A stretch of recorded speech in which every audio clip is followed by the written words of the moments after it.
ನಮಸ್ಕಾರ ವೀಕ್ಷಕರೇ, the federal ಕರ್ನಾಟಕಕ್ಕೆ ಸ್ವಾಗತ. ನಾನು ರಕ್ಷಿತಾ ಕರ್ಕೇರ. ಗಾರ್ಡನ್ ಸಿಟಿ ಬೆಂಗಳೂರಿನಲ್ಲಿ ಅಂದು ರಕ್ತದ ಕೋಡಿಯೇ ಹರಿದಿತ್ತು. ಶಾಂತವಾಗಿದ್ದಂಥ ರಾಜ್ಯ ರಾಜಧಾನಿಯಲ್ಲಿ ಏಕಾಏಕಿ ಗುಂಡಿನ ದಾಳಿ, ಸ್ಫೋಟದ ಸದ್ದು ಕೇಳಿ ಬಂದಿತ್ತು. ಜನರನ್ನು ಬೆಚ್ಚಿ ಬೀಳಿಸಿತ್ತು.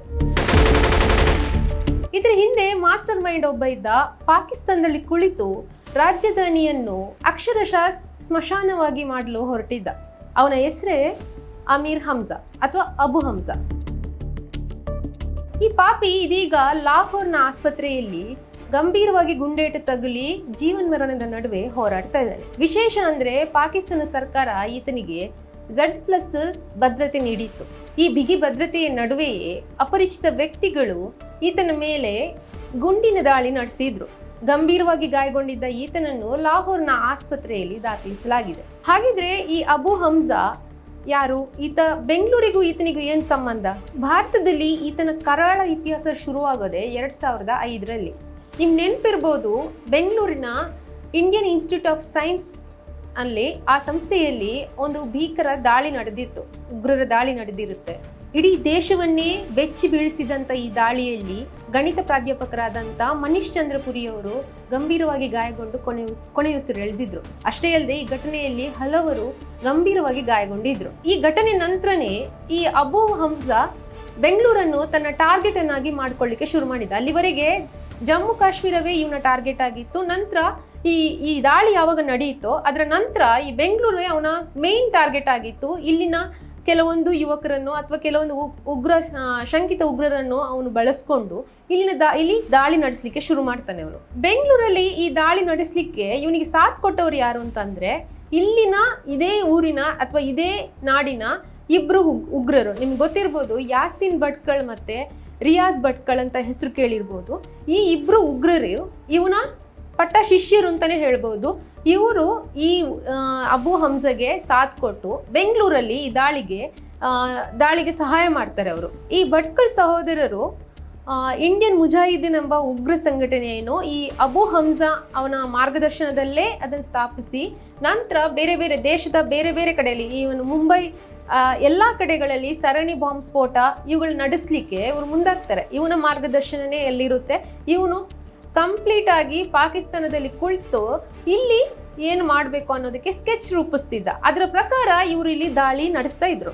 ಇದು ಇಂಡಿಯನ್ ಇನ್ಸ್ಟಿಟ್ಯೂಟ್ ಆಫ್ ಸೈನ್ಸ್ನ ಮೇಲೆ ನಡೆದ ದಾಳಿ ನಂತರ ಬೆಂಗಳೂರಲ್ಲಿ 2010ರಲ್ಲಿ ಮತ್ತೆ ಒಂದು ದಾಳಿ ನಡೆಯುತ್ತೆ. ಎಲ್ಲಿ ಅಂದರೆ ಚಿನ್ನಸ್ವಾಮಿ ಕ್ರೀಡಾಂಗಣದ ಬಳಿ. ಅಲ್ಲಿ RCB IPL ಮ್ಯಾಚ್ ನಡೀತಿರುತ್ತೆ. RCB ಮತ್ತು ಮುಂಬೈ ಇಂಡಿಯನ್ಸ್ ಮ್ಯಾಚ್ ನಡಿಬೇಕಿತ್ತು. ಅದಕ್ಕಿಂತ ಸ್ವಲ್ಪ ಮುಂಚೆ ಏಕಾಏಕಿ ಬಾಂಬ್ ಸ್ಫೋಟ ದಾಳಿ ನಡೆಯುತ್ತೆ. ಇದರಲ್ಲಿ ಅನೇಕರು ಗಂಭೀರವಾಗಿ ಗಾಯಗೊಳ್ತಾರೆ. ಇದರ ಹಿಂದೆನೂ ಇದ್ದ ಮಾಸ್ಟರ್ ಮೈಂಡ್ ಅಥವಾ ಇದಕ್ಕೆ ಸ್ಕೆಚ್ ಹಾಕಿದವನು ಯಾರಪ್ಪ ಅಂದರೆ ಅಮೀರ್ ಹಮ್ಜಾ.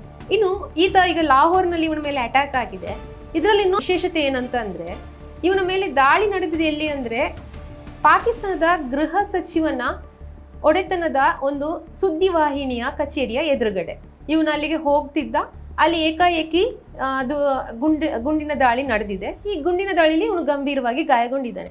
ಇದೀಗ ಅಮೆರಿಕವೇ ಇವನನ್ನೊಬ್ಬ ಜಗತ್ತಿನ ಮೋಸ್ಟ್ ವಾಂಟೆಡ್ ಉಗ್ರ ಅಂತ ಘೋಷಣೆ ಆಗಿದ್ದು, ಈ ಉಗ್ರನ ಜೊತೆ ಪಾಕಿಸ್ತಾನದ ಗೃಹ ಸಚಿವನಿಗೆ ಏನು ನಂಟು ಅನ್ನೋದು ಪ್ರಶ್ನೆ ಕೂಡ ಈಗ ಉದ್ಭವವಾಗಿದೆ. ಒಬ್ಬ ಗೃಹ ಸಚಿವನ ಒಡೆತನದ ಒಂದು ಸುದ್ದಿವಾಹಿನಿಗೆ ಇವನು ಭೇಟಿ ಕೊಡ್ತಿದ್ದಾನೆ ಅಂತಂದ್ರೆ ಇವ್ರ ನಡುವೆ ಏನಿದೆ, ಇವ್ರ ನಡುವೆ ಏನು ಸಂಬಂಧ ಇದೆ? ಇವನು ಅಂದ್ರೆ ಮೊದಲೇ ಉಗ್ರರಿಗೆ ಪೋಷಣೆ ಕೊಡೋದು ಅಥವಾ ಉಗ್ರರಿಗೆ ಬೆಂಬಲ ಕೊಡೋದು ಪಾಕಿಸ್ತಾನ ಅನ್ನೋ ಆರೋಪ ಇದ್ದೇ ಇದೆ. ಅದರ ಜೊತೆಗೆ ಅದು ಸಾಬೀತು ಮಾಡುವಂತ ಇದೆ.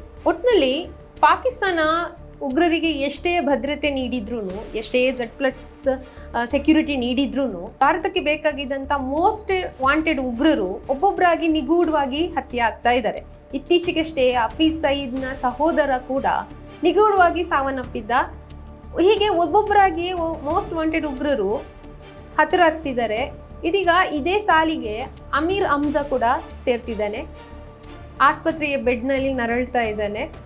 ರಾಜಧಾನಿಯಲ್ಲಿ ರಕ್ತದ ಕೋಡಿ ಹರಿಸ್ಬೇಕು ಅಂತ ಅಥವಾ ಒಂದು ಸ್ಮಶಾನವನ್ನಾಗಿ ಮಾಡಬೇಕು ರಾಜಧಾನಿ ಅನ್ನೋಂಥ ಏನು ಪ್ಲ್ಯಾನ್ ಮಾಡಿದ್ನೋ ಈ ಹಮ್ಜಾ, ಅದು ಯಾವ ಸಂಚು ರೂಪಿಸಿದ ಹಮ್ಜಾ ಇದೀಗ ಸಾವು ಬದುಕಿನ ನಡುವೆ ಹೋರಾಡ್ತಿದ್ದಾನೆ ಅನ್ನೋ ವರದಿಗಳು ಕೇಳಿ ಬರ್ತೇವೆ. ಇಂಥ ಇಂಟ್ರೆಸ್ಟಿಂಗ್ ಸುದ್ದಿಗಳಿಗಾಗಿ the federal Karnataka YouTube channel ಅನ್ನು ಸಬ್ಸ್ಕ್ರೈಬ್ ಮಾಡಿ. ನಮಸ್ಕಾರ.